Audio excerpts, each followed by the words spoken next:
नमस्कार, good morning. महिला एवं बाल अपराध की क्लास के अंदर आप सभी का हार्दिक स्वागत और अभिनंदन करता हूं। आधार क्लासेस बालोतरा के यूट्यूब चैनल पर रोजाना 9 बजे चलने वाली क्लास आज का जो पार्ट मैं शुरू करवा रहा हूं वो महिलाओं से संबंधित जो आईपीसी की जो धाराएं हैं उन धाराओं के बारे में पार्ट स्टार्ट करवा रहा हूं। बाल अपराध का पार्ट मैंने कंप्लीट करवा दिया। जो पहले के 10 वीडियो है प्लेलिस्ट के अंदर पूरा डाल रखा है, उसके अंदर 10 वीडियो में बाल अपराध उनसे संबंधित कानूनी प्रावधान, संवैधानिक प्रावधान, पोर्टल और जितने भी आयोग है उनके बारे में पूरा डिटेल से करवा रखा है। टॉपिक और प्रश्नोत्तरी विस्तृत कंप्लीट करवा दिया गया है। आज की जो क्लास है उसके अंदर महिलाओं से रिलेटेड जो अपराध, कानूनी प्रावधान, उनका पार्ट शुरू करने जा रहा हूं। तो अपन स्टार्ट करते हैं। आज आईपीसी की प्रमुख धाराएं जो महिलाओं से संबंधित रहेगी, जुड़ी हुई रहेगी, तो इनके बारे में देखिएगा।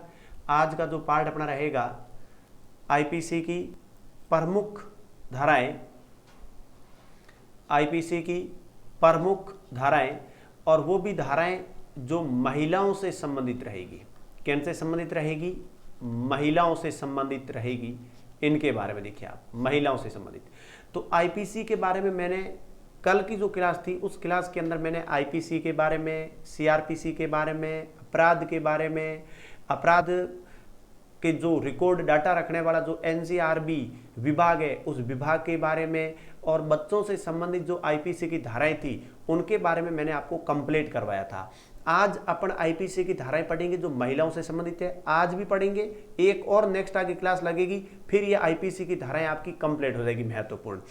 तो आज की इस क्लास के अंदर अपन जो आईपीसी की धाराएं पढ़ेंगे उसके अंदर ध्यान दें, धारा 354 पढ़ेंगे, धारा 354 क पढ़ेंगे, उसके बाद धारा 354 ख पढ़ेंगे, उसके बाद में धारा 354 ग पढ़ेंगे, इसके बाद में धारा 354 घ पढ़ेंगे।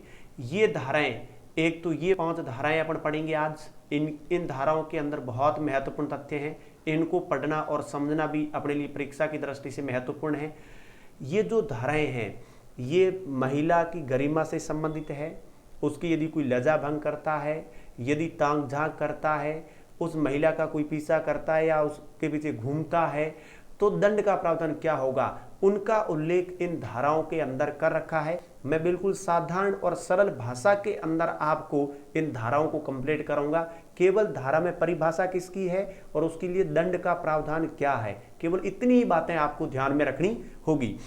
धारा 354 के अंदर जो दे रखा है वो दे रखा है लज्जा भंग।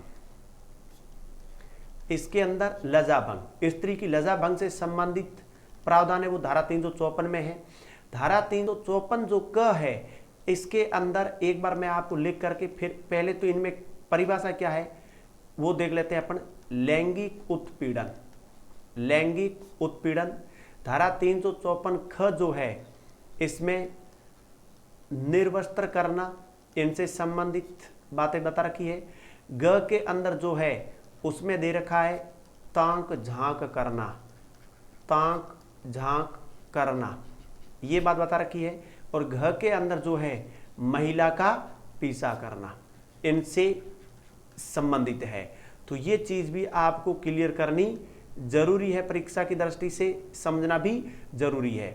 धारा 354 जिसमें दे रखा है लज्जा भंग के बारे में, किसके बारे में दे रखा है? लज्जा भंग के बारे में दे रखा है।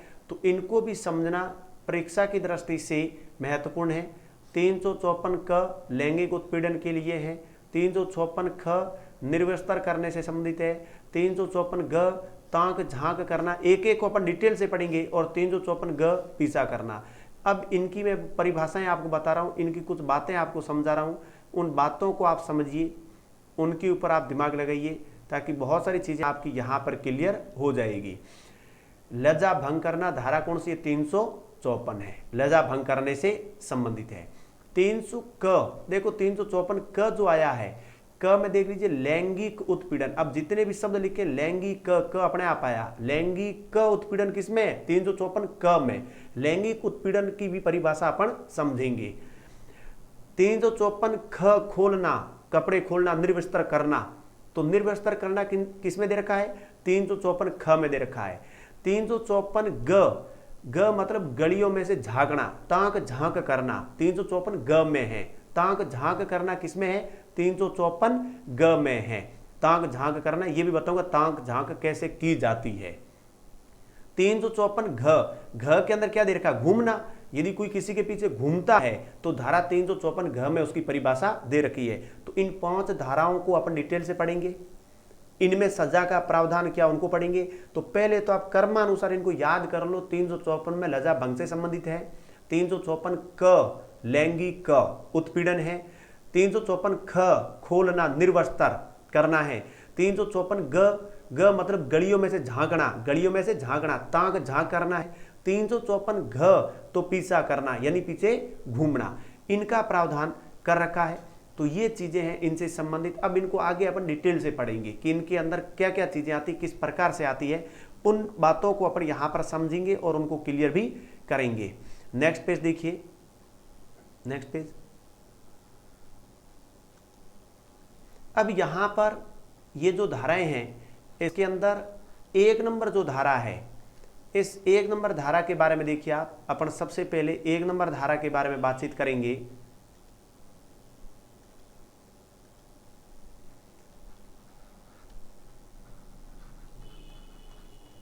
धारा 354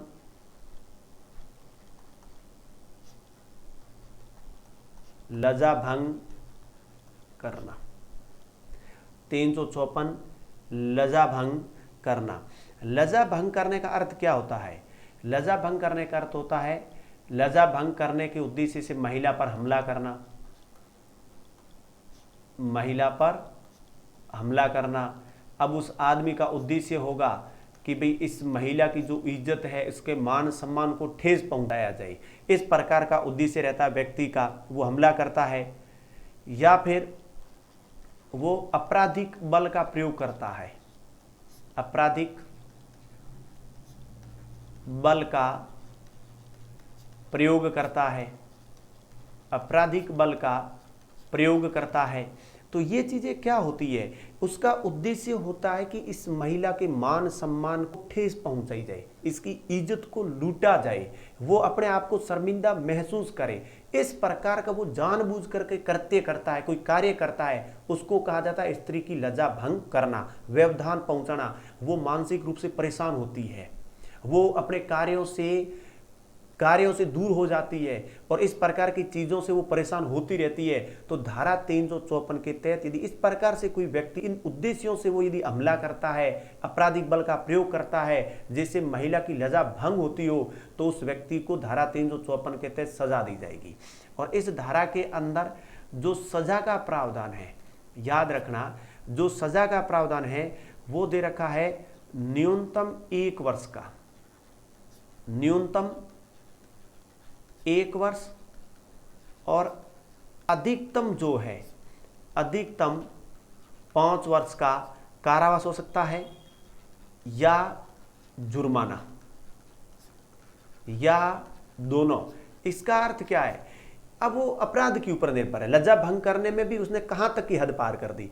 1 वर्ष का कारावास या अधिकतम 5 वर्ष का हो सकता है, केवल सजा ही हो सकती है उसको, या उसके ऊपर केवल जुर्माना लगाया जा सकता है, या हो सकता है दोनों चीज हो जाए, उसको कारावास भी दिया जाए और उसके ऊपर जुर्माना भी लगाया जाए। वो जज तय करते कि कितना जुर्माना इसके ऊपर लगाना है, तो वो उनके ऊपर रहेगा। तो याद रखना, धारा 354 महत्वपूर्ण है, लज्जा भंग से संबंधित है। लज्जा भंग करने के मामले में है 354 में न्यूनतम 1 वर्ष और अधिकतम 5 वर्ष तक का जुर्माना, कारावास है, और जुर्माना भी है, और दोनों चीज भी हो सकती है।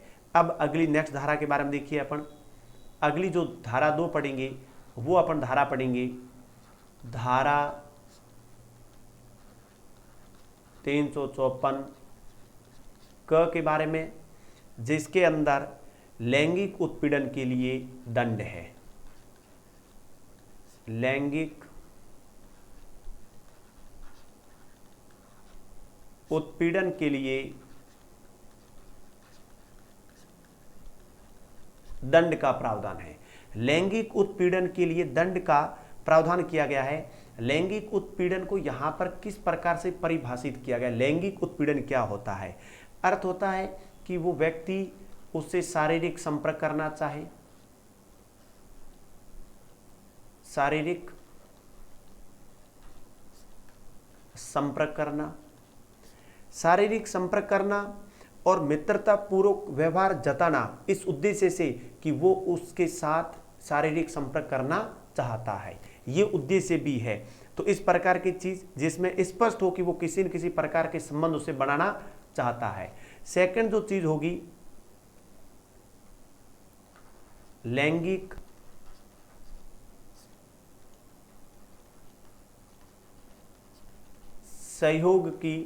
लैंगिक सहयोग की मांग करना या निवेदन करना, कुछ भिखारी भी बन जाते हैं।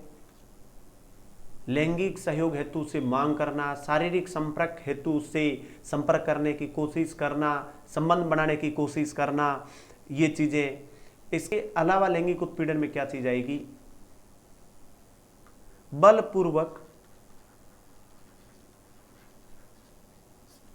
बलपूर्वक अश्लील साहित्य दिखाना, बलपूर्वक अश्लील साहित्य दिखाना। और भी यदि कोई चीज है लैंगिक संबंधी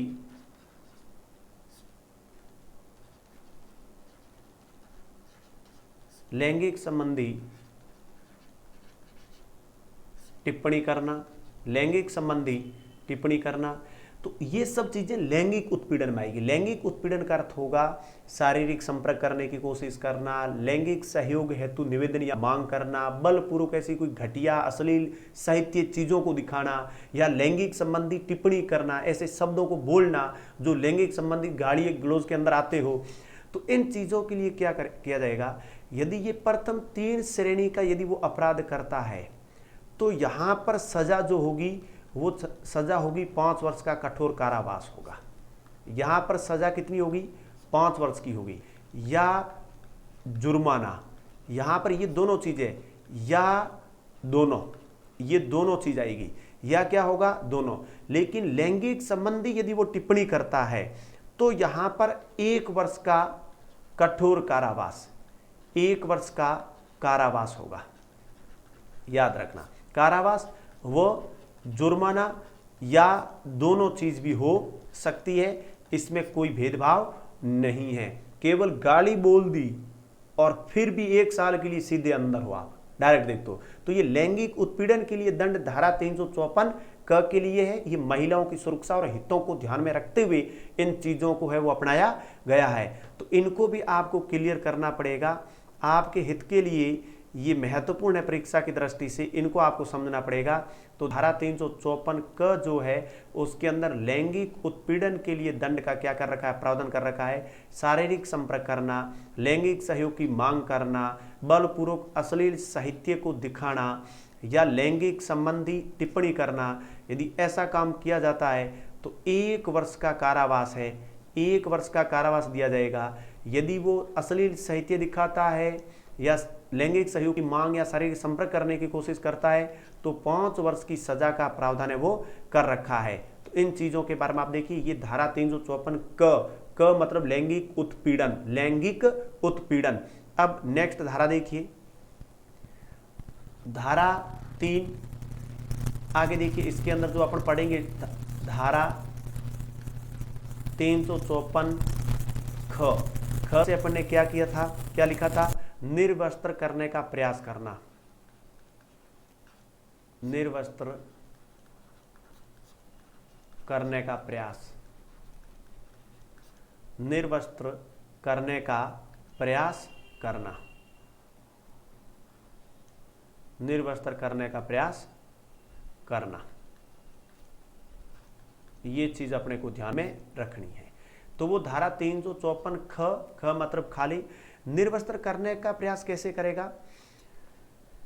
वो किसी महिला को इस उद्देश्य से कि उसकी गरिमा को ठेस पहुंचे, उसको निर्वस्त्र करने के प्रयास से वो कोई ऐसा कृत्य करता हो या हमला या आपराधिक बल का प्रयोग करता हो तो वहां पर उसको सजा का प्रावधान है। इसमें लिखा जाएगा यदि कोई व्यक्ति किसी महिला को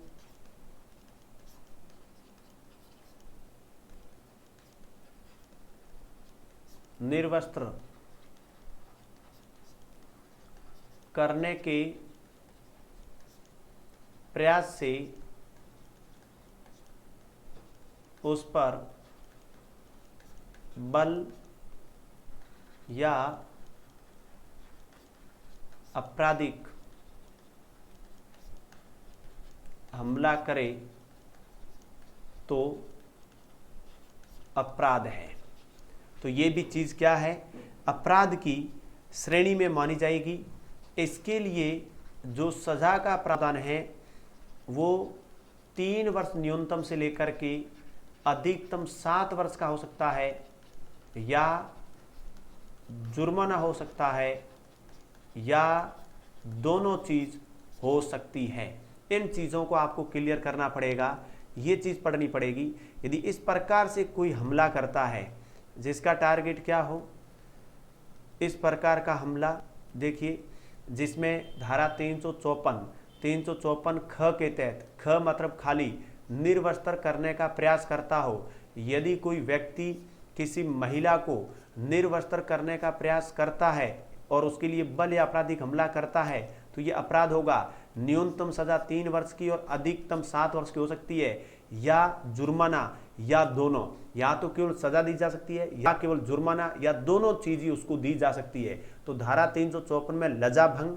धारा 354 क लैंगिक उत्पीड़न, लैंगिक उत्पीड़न, धारा 354 ख मतलब खोलना, वस्त्र निर्वस्त्र करने का टारगेट करना। तो ये चीजें आपको याद करनी है। यहां पर ये धारा कौन सी होगी आपके लिए, धारा 354 ख हो गई। नेक्स्ट देखिए,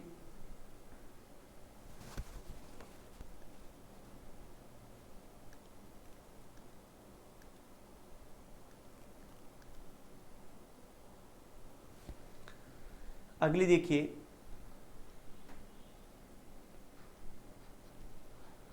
चार के बारे में, धारा 354 ग, धारा 354 जो ग है, इस ग के अंदर जो आपका जो पार्ट रहेगा, इस पार्ट के बारे में यदि आप देखेंगे करेंगे तो यहां पर ताक झांक करना आएगा। क्या आएगा, ताक झांक करना। ताक झांक करने की मैं परिभाषा आपको बताऊं। आपने देखा होगा कोई महिला अपने घर में, यदि कुछ ऐसे घर बने होते हैं जहां पर वो स्नान करती है, उनके लिए वो सही बाथरूम की व्यवस्था नहीं होती है, तो वो खुले में या घर के किसी कमरे के पीछे वहां पर स्नान करना और उसको वहां से जा करके गलियों में से झांक करके उसको देखना, या कोई खुले में शौचालय में जाए और वहां जा करके उसको देखना, या वो अपना कोई निजी कृत्य करती हो अपने घर के अंदर और खिड़की में से या अगल बगल में से कहीं जा करके उसको देखना। ये जो होते हैं इस प्रकार के लोग जिनको वो ताक झांक करने की आदत होती है, यदि ऐसा भी करते हैं तो उनको कानूनन क्या है, अपराध है। यानी किसी भी इसमें ताक झांक अर्थ होता है यदि कोई महिला निजी कृत्य कर रही है, निजी कृत्य मतलब अपना कोई न कोई निजी खुद का कार्य कर रही है, यदि निजी कृत्य करते हुए देखें, ये भी श्रेणी के अंदर आएगा। या वो स्नान कर रही है या शौचालय गई है या उसने केवल अंत्य वस्त्र पहन रखे हो, उस टाइम उसको देखना। तो ये सब चीजें, ये जो अगल बगल में झांकने वाली चीजें जितनी भी होगी वो कानूनी अपराध है। इसके लिए सजा का जो मामला है वो न्यूनतम 1 वर्ष का होगा और अधिकतम 3 वर्ष का हो सकता है। ये न्यूनतम होता है और ये अधिकतम होता है। या इनके लिए जुर्माना होगा, जुर्माना याद रखना, या वो चीजें दोनों प्रकार के दंड दिए जा सकते हैं। ये तो है फर्स्ट बार में। पहली बार में यदि कोई व्यक्ति इस प्रकार की गलती करता है तो उसको 1 वर्ष से 3 वर्ष की सजा हो सकती है या जुर्माना या दोनों हो सकता है। लेकिन व्यक्ति सेकेंड बार वापस पुनरावृत्ति करता है, दूसरी बार और तैयार हो जाता है इसी प्रकार की ताक झांक में, तो अब वो न्यूनतम 3 वर्ष और अधिकतम 5 वर्ष की सजा भुगतेगा, या वो जुर्माना भुगतेगा या फिर वो दोनों भुगतेगा। इन चीजों को आपको ध्यान में रखना होगा। तो इन चीजों को क्लियर कर देवे। यहां पर देखिए धारा 354 ग मतलब गड़ियों में से देखना, ताक झांक करना, ताक झांक करना, निजी करते करते हुए देखना, वो कोई अपना निजी काम करती हो जैसे स्नान हो, शौचालय हो, अंत्य वस्त्रों में हो।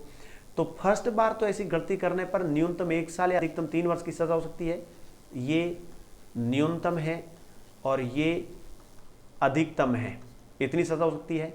सेकेंड बार गलती करेगा तो 3 वर्ष से लेके 5 वर्ष तक का जुर्माना है वो उसके ऊपर लगाया जा सकता है। तो इनको भी आपको ध्यान में रखना होगा। आगे देखिए नेक्स्ट धारा के बारे में, इनसे संबंधित अब जो अपन पढ़ेंगे वो पढ़ेंगे धारा 354 घ। धारा 354 घ का अर्थ होता है महिला का पीछा करना। यदि कोई व्यक्ति महिला का पीछा करता है, कई तरीकों से कर सकता है। वो खुद घूम सकता है, खुद का घूमना पीछे, कोई भी मीडिया के द्वारा यानी कोई भी इलेक्ट्रॉनिक चीज से उसके द्वारा पीछा करना, तो ये भी सब इस श्रेणी के अंदर ही ये चीजें आएगी। कोई भी संपर्क करने के लिए पीछा करता है, या वो व्यक्ति कोशिश भी करता है कि उस व्यक्ति के पीछे बार बार जाए, कोशिश करना, संपर्क करने की कोशिश भी किस प्रकार की, संपर्क करने की कोशिश करना, या फिर वो इंटरनेट के माध्यम से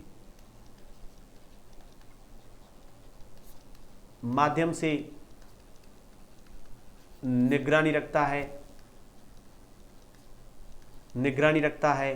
तो बहुत सारी चीजें हैं, ये पूरी की पूरी चीजें होने पर उसको सजा का जो प्रावधान है वो सजा 3 वर्ष की सजा हो सकती है, या उसको जुर्माना या दोनों दंड दिए जा सकते हैं। 3 वर्ष या जुर्माना या दोनों चीज।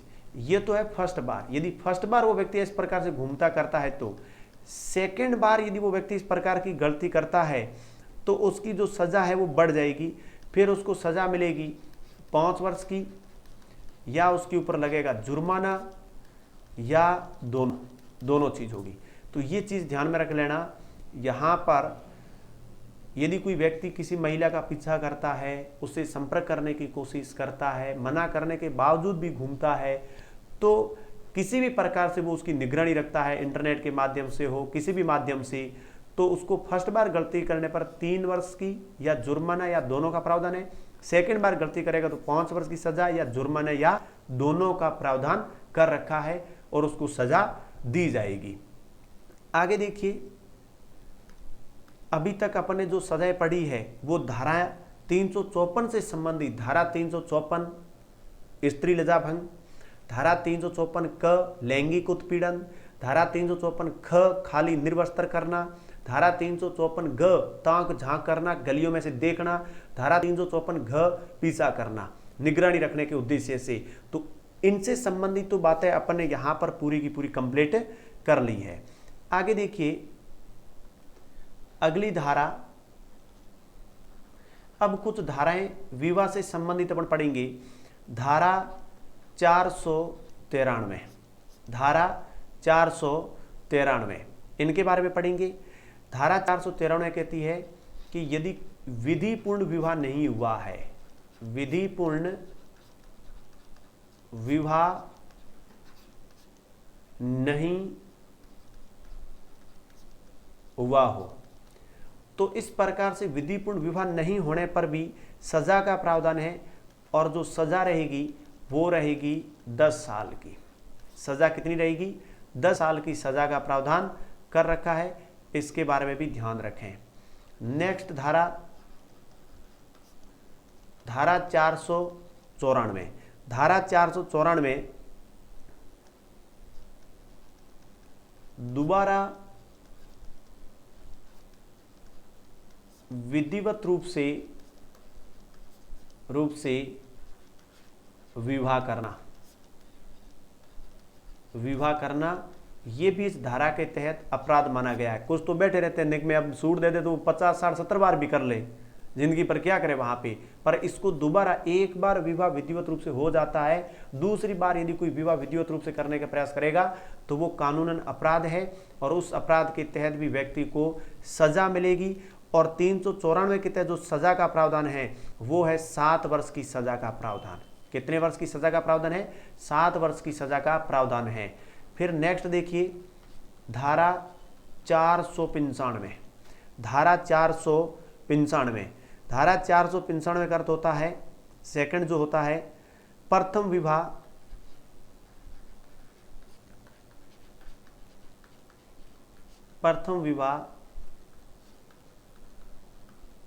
छिपाकर दूसरा विवाह करना ये भी अपने आप में अपराध है और इसके लिए भी सजा का प्रावधान कर रखा है। और वो कितना कर रखा है? 10 वर्ष की सजा का प्रावधान है। तो एक बार 10 फिर 7 फिर 10 फिर 7, ये मामला ही चल रहा है यहाँ पे, इनको आपको कंप्लीट करना है। तो धारा 493 के तहत क्या कर रखा है?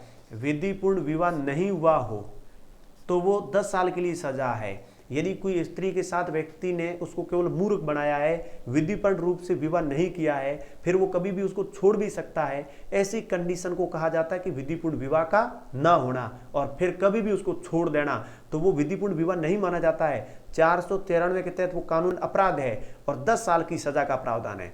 धारा 494 दोबारा विधिवत रूप से विवाह करना, किनके द्वारा? जो विवाहित जोड़ा होता है, जो पति पत्नी जो दोनों होते हैं, वो उनके मन में है कि अपने एक बार फिर वापस और फेरे ले लें, तो वो अपने यहाँ पर मान्य नहीं है। विवाहित जोड़ा पुनः विवाह वापस दूसरी बार नहीं कर सकता है। यदि ऐसा करेगा तो 7 वर्ष की सजा का प्रावधान है। धारा 495 प्रथम विवाह को छिपा करके, पहले विवाह को तो आदमी के द्वारा नहीं बताना, एक तो पत्नी ला करके रखी है, फिर किसी दूसरे के साथ और विवाह कर लिया गया, फिर पता चलता है कि पहले विवाह कर रखा था इसने। यदि ऐसा भी व्यक्ति करता है तो भी वो कानूनन अपराध है और सजा कितने साल की होगी? 10 साल की सजा वहां पर दी जाएगी। तो 495 ये चीज भी आपको ध्यान में रखना है। आगे देखिए 9 नंबर धारा पढ़ेंगे आज की, धारा 496। धारा 496 इसके अंदर देखिए कपटपूर्ण विवाह करना, धोखा करके, ठग करके, झूठी चीजें दिखा करके, किसी और को दिखा करके, बहुत सारे तरीके होते हैं कपटपूर्ण विवाह का। और कपटपूर्ण विवाह यदि कोई करता है तो सजा 10 साल की। सजा कितनी? 10 वर्ष की। कपटी को सजा मिलेगी 10 वर्ष की, याद रखना। अभी 2-1 धाराएं और कराऊंगे मैं आपको। धारा 497, धारा 497 के अंदर कहा गया है किसी स्त्री के साथ संभोग हो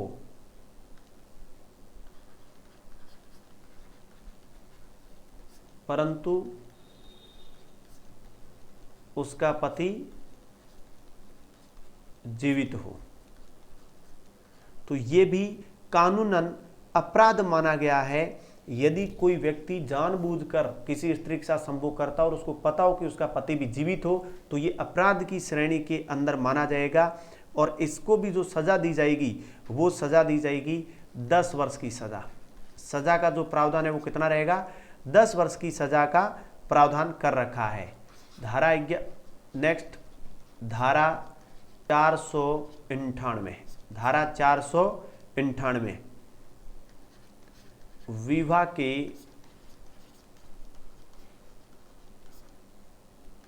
उद्देश्य से बहला फुसलाकर संभोग करना, ये भी कानूनन अपराध है। यहाँ पर जो सज़ा होगी वो सज़ा भी होगी 10 वर्ष की। जो सज़ा दी जाएगी वो कितने वर्ष की दी जाएगी? 10 वर्ष की सज़ा है वो दी जाएगी। ये सज़ा आपको ध्यान में रखनी है, 10 वर्ष की सज़ा है वो दी जाएगी। लेकिन 400 जो है यहाँ पर देखिएगा, इसके तहत जो सज़ा होगी वो कितनी होगी? 7 वर्ष की होगी, 10 वर्ष की सज़ा मिलेगी। तो यहाँ पर इनको एक बार मैं रिपीट करवा देता हूँ, इन चीज़ों को आप थोड़ा रिपीट करें, इनको आप देखें। धारा 496 कपटपूर्ण विवाह करना, तो 7 साल की सज़ा का प्रावधान है। कोई व्यक्ति कपटपूर्ण विवाह करेगा तो 497 को देखिए, किसी स्त्री के साथ संभोग हो परंतु उसका पति जीवित हो तो ये कानूनन अपराध है, तो सज़ा कितने वर्ष की मिलेगी? 10 साल की मिलेगी। धारा 498 विवाह के उद्देश्य से बहला फुसला कर संभोग करना, तो सज़ा कितनी मिलेगी? 10 साल की सज़ा है वो दी जाएगी। तो एक बार इनको मैं लास्ट में पूरा कंप्लीट आपको रिपीट भी कराऊंगा। अब लास्ट 2 धाराएं और रही है, उन धाराओं के बारे में मैं आपको कंप्लीट करवा दूं, फिर ये पार्ट अपना पूरा कंप्लीट हो जाएगा। धारा 498 क पति या नातेदार द्वारा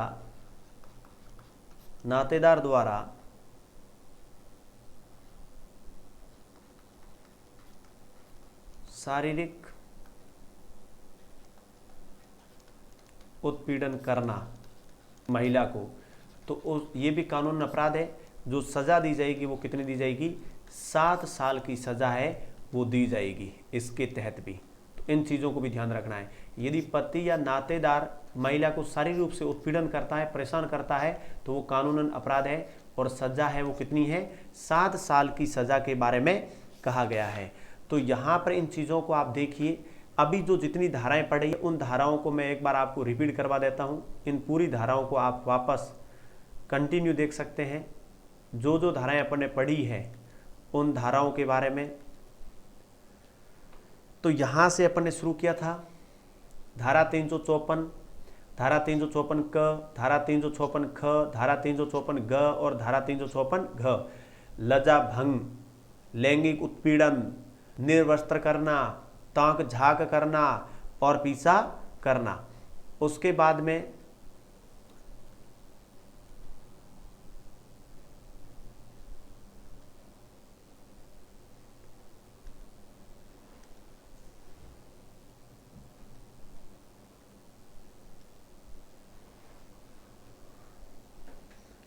अगली धारा देखिए,